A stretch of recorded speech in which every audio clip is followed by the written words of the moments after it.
Mr. Tucker Carlson himself, going over to Russia to potentially interview Putin. And there's a lot of articles coming out saying, well, he's been seen in Moscow. And it's rumored that he'll be interviewing Putin. The Kremlin has denied any type of situation that's happening. And for me, anyone who's actually followed Tucker to some degree, know this has been Tucker's dream. He's been wanting to interview Putin for a long time. Fox wouldn't let him do it. Now that he's independent, he's got the opportunity to. So if he's over in Moscow right now during a very contentious time with Russia, he's going over to interview Putin. And that will be a very interesting interview to me. People are getting really upset about it, where they're saying, he's just he's a Putin sympathizer, and he's a traitor to America, and he's a traitor to the West, this, that, the other. And I'll be honest with you, man, I would love to see more interviews with these crazy dictators around the world. I would love to see someone sit down with Kim Jong-un. Be like, why do you do this? Like, why do you think it's a good idea to starve your people? Like, they had a whole movie on it, didn't you know? Right? Yeah, they did. But it's things like this where, if someone from your country has an opportunity to interview a crazy dictator in another part of the world, why is that a bad thing? Like, don't you want to, isn't part of winning the battle is understanding your enemy, how they tick, how they work? Why wouldn't you want that?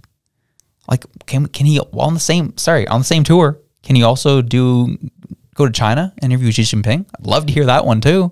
Like, come on, let's keep her going. I'll take advantage of the opportunity, man.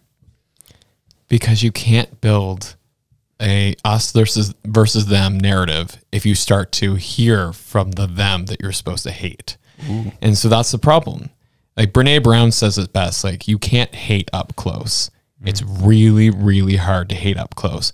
So if you're getting up close with your supposed enemy, it's going to be really, really hard to convince your people to go to war with that enemy.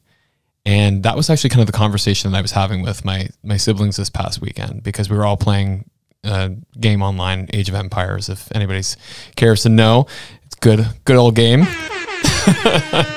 So we were all playing online, and one of the things they said, they were like, we wouldn't want to go to war with Russia. We have friends in Russia who play games with us online. And that's the thing with the Gen Z and millennials to a degree, is that we are connected throughout the world. We don't want to go to war with people that we know. So Tucker Carlson going to Russia and interviewing the Kremlin, or to anywhere else that's contentious and interviewing them, that brings that person into your focus, and you start to understand them. You start to see them as a human being rather than an it that you have to attack. And that's not good if you're trying to create a war. Great point. And I 100% agree with it. That's exactly what's happening right now. And I mean, we heard it in Trudeau's remarks earlier in the show, where he's like, it's no surprise that Danielle Smith brought up Tucker Carlson, who is a MAGA politics supporter and supporter of the Kremlin. Blah, blah, blah. It's that reason where Trudeau's on the side of what's happening on a global scale right now to start war with Russia. NATO is actively doing that right now. And yeah, you're already having a hard time getting citizens on board with this one, knowing that you're probably staring down the barrel of some sort of draft.